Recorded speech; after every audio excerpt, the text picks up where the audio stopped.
to be for real will experience that. I don't know, some other, whatever. There are many things that are wrong about this world. But more awesome of a picture you have, in other words, deeper you push the truth, more awesome of a vision you can have. And this is another benefit of hearing from wise people. And I'll just tell, I'll tell you one short story. Something that I experienced about half a year ago or so. I've been a monk for over 15 years, and even for a longer period than that, I almost with a vow, I lived my life in such a way that I wouldn't bother exposing myself or even bother wasting time, because I thought it just mere waste of time to merely entertain myself, just for the sake of wasting time, because that's just plain dumb. That was in my, and I still think so, by the way. Entertainment, just okay, let's waste some time, you know.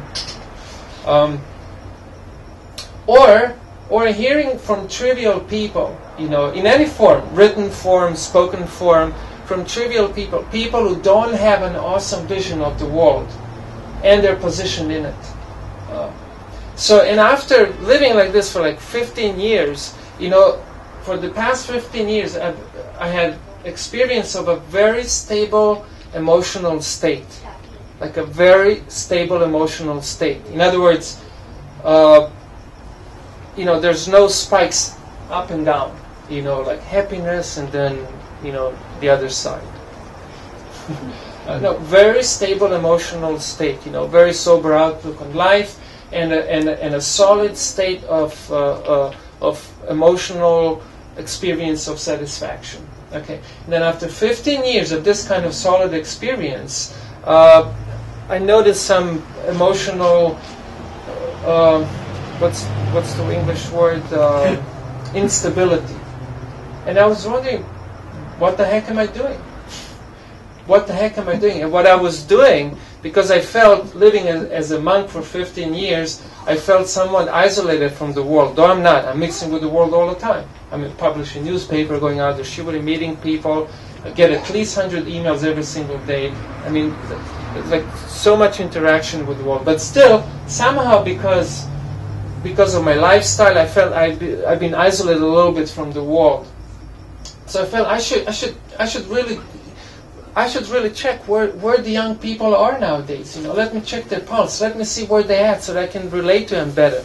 So I started reading stuff. You know, even watching visual productions of people from all kinds of cultural backgrounds, and it didn't matter what their state of consciousness was. That's all I cared about. You know, just to see where people are at.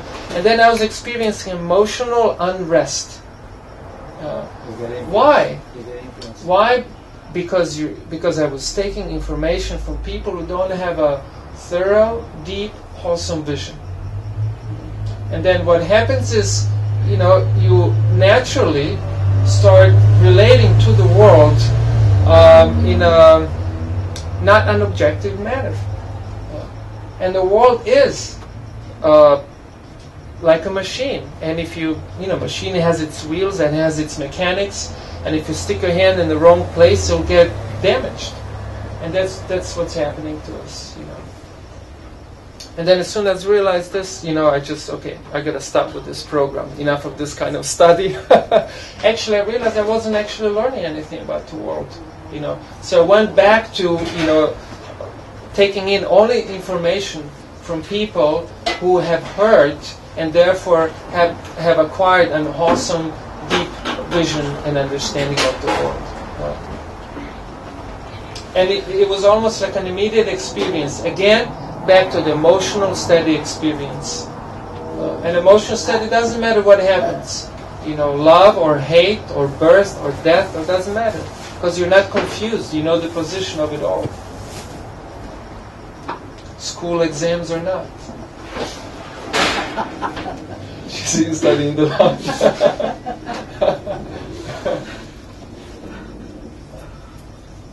I mean, isn't that something that we all want, kind of in the deepest cells of our beings? Yes. Maybe some people don't, I don't know. But I assume, judging by myself, by my own self, I certainly desire that. Yeah. So do you think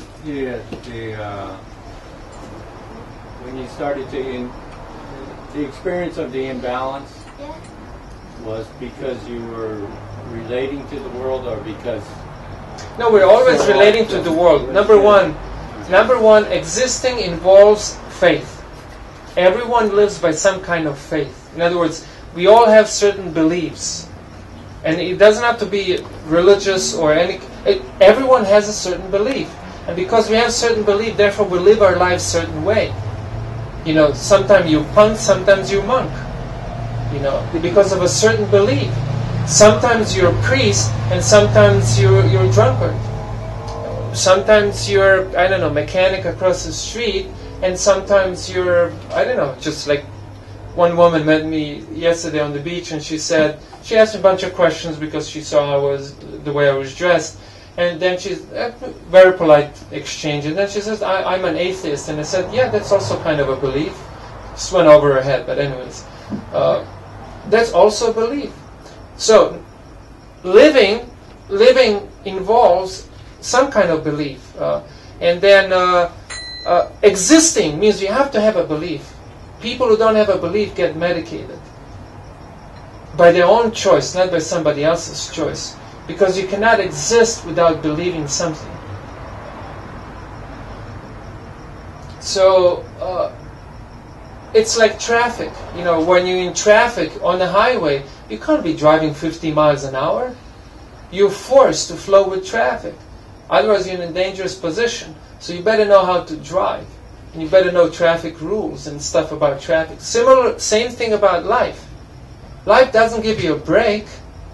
You ought to, not that you ought to exist. You exist. You must exist. And you better get your beliefs straight. You know, you better get them deep. That's the point. Better get them deep and awesome. And if you don't get them deep and awesome, then you're going to be shallow. You're going to have shallow experience of the life. You're going to be bothered by artificial needs and therefore artificial problems. Problems that are absolutely superficial in your life. They really shouldn't be there. But because you don't know the mechanics of the universe, you're sticking your hand in the wrong places.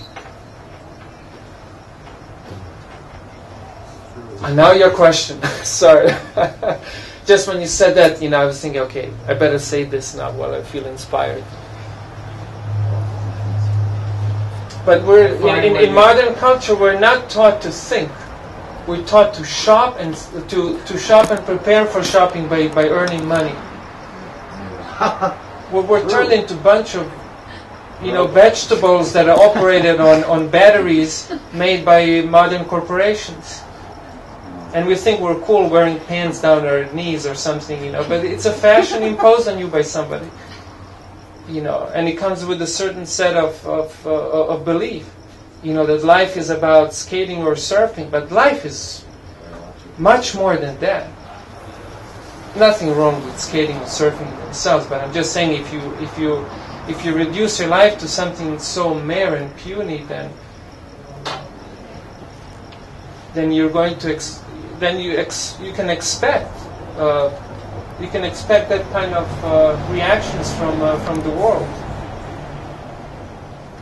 And then the funniest thing of it all, the corporate world makes you, they create all these pockets where you can be a punk or a monk or whatever. They have pockets for everyone, and you take pride in being an individual. It's a cutout profile for you, You reduce your life to an automated life of a battery-powered individual, with pre-designed reactions and to certain things around yourself. And when you're exposed with something fine, like fine music, fine thoughts, fine poetry, fine art, you think, what is this? You piss on it. And then people are proud of it. This is just amazing. Being gross and then, taking pride in it. I guess I'm just expressing my experience of living in PB. Sorry. Yes.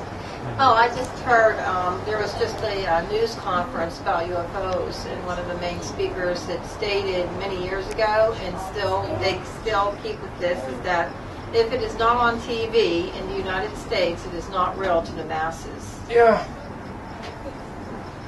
Whatever I see on TV, that's what I question. Every single TV station is owned by, almost all are owned by oil companies. So, what do you think when they report about stuff in Iraq and what you're going to hear? Real stuff or what they want you to hear?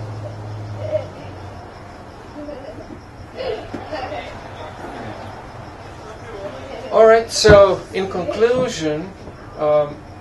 I mean, the lounge is here for, this is one of the purposes, to give people an opportunity to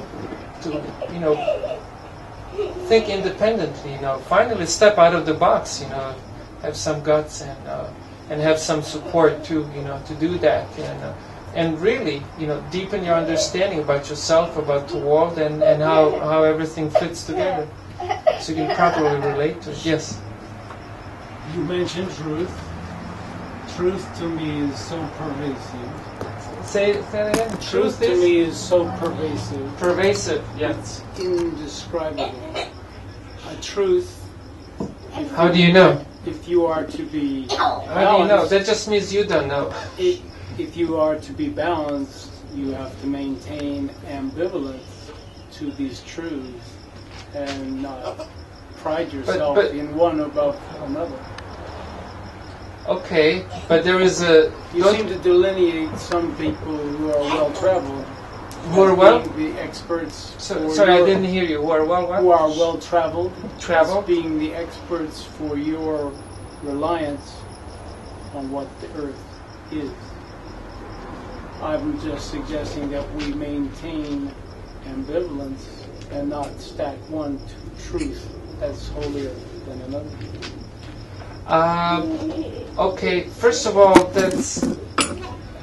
I think I know what you're trying to say, but I tend to respond to what you say rather than to what you think. So if you say that one truth, that one should not elevate one truth over the other, first of all, that's illusory, that doesn't work. If it's truth, it's truth. So, and then the more awesome your understanding of the truth, in other words, more aspects of the truth really, you know more about the truth. And that's the truth that should be propagated. And I think, isn't that, here, to be equal, isn't that a purpose of a democratic conversation? To exchange ideas, to enrich, to pool, so we can actually have more of an awesome experience of something, to actually have a more awesome understanding of the truth. Awesome, yeah. So that means that the truth is an objective thing. It's an absolute objective thing. And therefore, certain kind of attitudes and relationships towards this, or relating towards this truth, is wanted, and the other kind is not wanted. And I consider, just like the television stations that you described, as distorting, correct, unfortunately, the truth. So there is, I know we're in Southern California, you're not supposed to criticize, but the purpose of every single education is exactly that, to give a critique.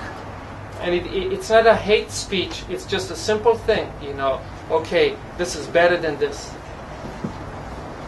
And it doesn't have to involve hate. But hey, if there is no room for improvement, what's the point of education? The point of education is, or should be, to improve something.